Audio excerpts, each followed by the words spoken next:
Generasi muda pada saat itu dikenal sebagai pemuda yang menjadi perintis munculnya persatuan dan kesatuan dalam cakupan simbolisasi tanah air, kebangsaan, dan nasionalisme melalui Sumpah Pemuda. Sya'bun nasya'a fi ibadati rabbihi. Kalau di dalam bahasa kitab kuning biasanya disebutkan wasabun lan utawi wong enom dan pemuda.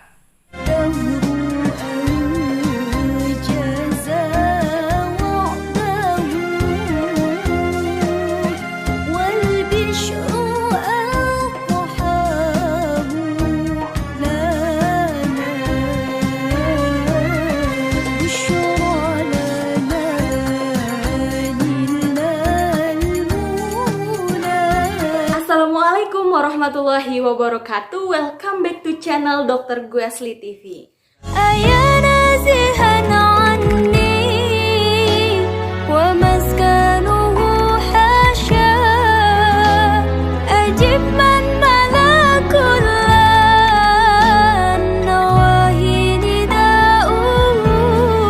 Sudah lama nih kita tidak berbincang-bincang lagi dengan saya, tentunya Safitri Andriani di channel Dr. Gwesli.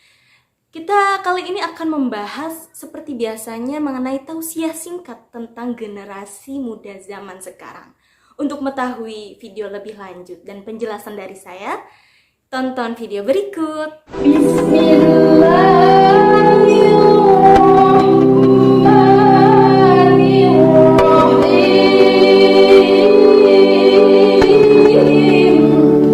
Curahkanlah di hati kami asma'u ya Rahman, ya Rahim, agar anak-anak, para mahasiswa kami, wabil khusus ya Allah, mahasiswa STAI Sultan Syarif Hasim Siak, para wisudawan wisudawati hari ini ya Rabbal Alamin, mendapatkan rasa kasih dan sayang-Mu selalu ya Rabbal Alamin.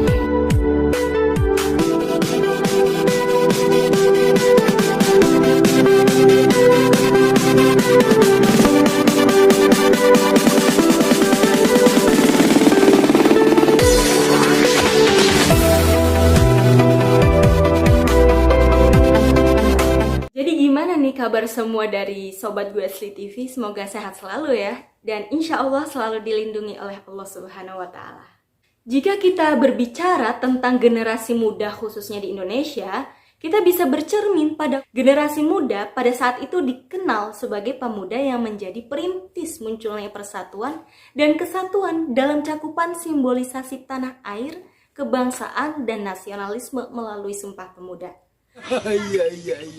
Generasi muda adalah kaum yang potensial dalam melakukan perubahan. Pada segmentasi usia ini, para pemuda memiliki tingkat kecerdasan, stamina, semangat, dan hal-hal baik lainnya yang mengungguli segmentasi usia lainnya. Oleh karena itu, pemuda dapat dikatakan sebagai pionir utama yang sangat berpengaruh terhadap peradaban di masa yang akan mendatang. Namun, bagaimanakah kondisi generasi muda di Indonesia pada saat ini? Banyak di antara para pemuda yang terjerumus narkoba, pergaulan bebas, tawuran, dan beberapa kelakuan buruk lainnya. Di sisi lain, beberapa di antara pemuda dewasa ini juga secara pemikiran telah teracuni dengan doktrin-doktrin berbahaya seperti radikalisme, pragmatisme, hedonisme, etisme, dan lain sebagainya. Tentu hal semacam ini sangatlah berbahaya, mengingat kaum muda adalah generasi selanjutnya yang akan memikul tanggung jawab besar terhadap masa depan bangsa dan negara. Akan jadi seperti apa nasib bangsa ini ke depannya jika kaum muda telah terjangkiti pengaruh buruk sebagaimana telah dijelaskan tadi? Tentu tak dapat terbayangkan masa depan bangsa dan negara Indonesia jika generasi mudanya didominasi oleh pemuda yang hancur secara moral, etika, dan tingkah lakunya. Sobat Gwesli yang saya hormati, bangsa Indonesia saat ini membutuhkan para pemuda yang memiliki semangat juang tinggi, berjiwa nasionalis, bertanggung jawab, cerdas, tekun, berani, dan religius. Pertanyaannya adalah, masih adakah pemuda dengan jiwa seperti itu di zaman ini? Sama seperti halnya sebuah peradaban, pembentukan karakter generasi muda tidaklah terlahir begitu saja. Terlebih generasi muda harapan bangsa yang memiliki karakter cerdas, berjiwa nasionalis, religius, dan nilai-nilai idealis lainnya. Dibutuhkan adanya upaya menuju pembentukan generasi muda yang semacam itu. Bukan hanya sebatas harapan, keinginan, atau bahkan impian kosong dalam mewujudkannya. Sobat gue rahimakumullah, lagi-lagi faktor pendidikan menjadi solusi utama dalam menjawab persoalan ini. Generasi terbaik di awal-awal pembentukan Negara Kesatuan Republik Indonesia terdahulu juga terlahir dengan sebab pendidikan sebagai latar belakang mereka. Pendidikan turut mengubah pola pikir yang selanjutnya akan berpengaruh pada perilaku dan sikap dalam bertindak. Orang yang berpendidikan akan lebih matang dalam menghadapi setiap masalah yang ada.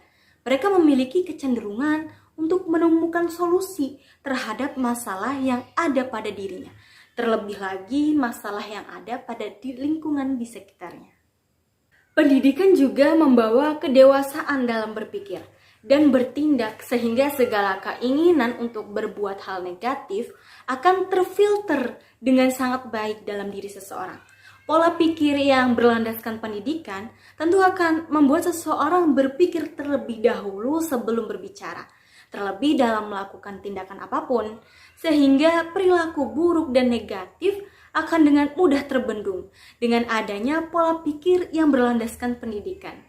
Di sisi lain, pendidikan juga memuat nilai-nilai karakter yang bertujuan membentuk pribadi generasi muda yang cerdas, berakhlak, bertanggung jawab, nasionalis, cinta tanah air, disiplin, dan lain sebagainya.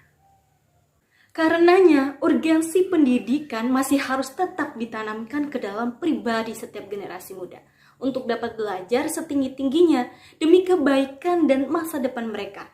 Secara tidak langsung, generasi muda yang terbentuk karakter idealnya akan berpengaruh pula pada perkembangan bangsa dan negara di masa depan. Ketika kita bicara seorang pemuda, maka pemudalah harapan bangsa. Pemudalah sebagai sektor utama untuk penerus regenerasi di dalam dakwah Islamiyah. Maka Baginda Rasul Muhammad SAW memberikan isyarat dalam hadis-hadisnya begitu banyak tentang pemuda. Pada hari ini saya akan memetik sebuah hadis yang disampaikan oleh Bukhari dan Muslim, bahwasanya peran dari seorang pemuda di dalam Islam, pemuda yang dicintai oleh Allah Subhanahu wa taala, pemuda yang bisa membangkitkan dakwah Islamiyah. Ketika kita bicara hadis ini, maka kita merujuk kepada 7 golongan manusia yang dilindungi oleh Allah Subhanahu wa taala. Tetapi saya tidak akan membahas ketujuh-tujuhnya. Kita akan sesuaikan di materi-materi yang ada di berikutnya. Pada kesempatan hari ini saya akan membahas tentang pemuda saja, yakni di bagian hadis yang ketujuh tersebut adalah sya'bun nasya'a fi ibadati rabbih. Kalau di dalam bahasa kitab kuning biasanya disebutkan wasabun lan utawi wong enom, dan pemuda iku nasya'a berkembang, tumbuh, fi ibadati di dalam ibadah, rabbihi kepada Rabbnya, kepada Allah Subhanahu wa taala.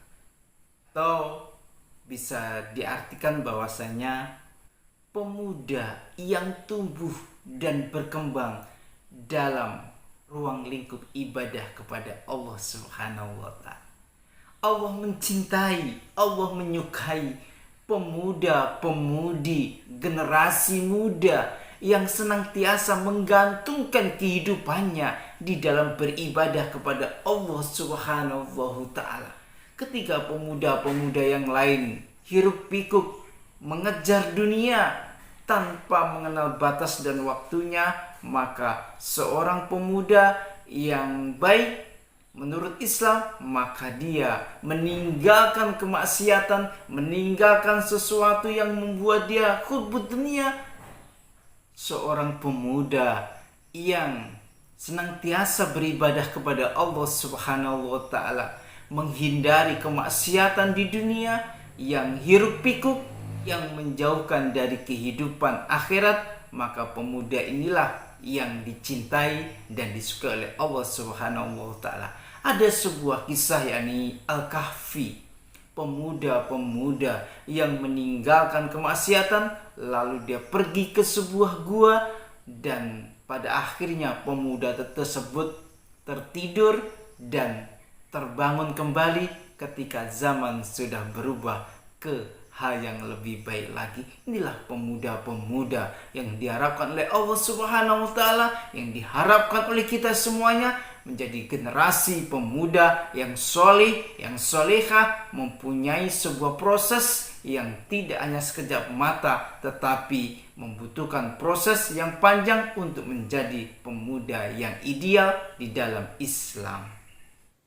Baik, itulah penjelasan kita kali ini. Semoga ada manfaatnya, dan sobat gue semua boleh dong berpendapat di kolom komentar mengenai bagaimana sih mutu kedepannya untuk generasi muda Indonesia. Akhirul kalam, wabillahi taufiq wal hidayah. Wassalamualaikum warahmatullahi wabarakatuh.